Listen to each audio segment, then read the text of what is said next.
Sesiapa yang menyucikan dirinya, menyucikan jiwanya daripada sebarang kesyirikan, dari sebarang penyakit-penyakit hati, penyakit-penyakit jiwa ini, maka Allah Ta'ala pasti memberikan dia kejayaan. Dan Allah mengatakan orang inilah orang yang berjaya. Qad aflaha man, sesungguhnya telah berjayalah sesiapa yang manzakaha, yang menyucikan jiwanya, yang dia lawan hawa nafsu dia yang jahat tadi ke arah kebaikan.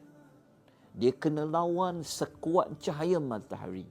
Dia kena bersihkan yang jahat-jahat ini sejenis-jenisnya umpama cahaya matahari.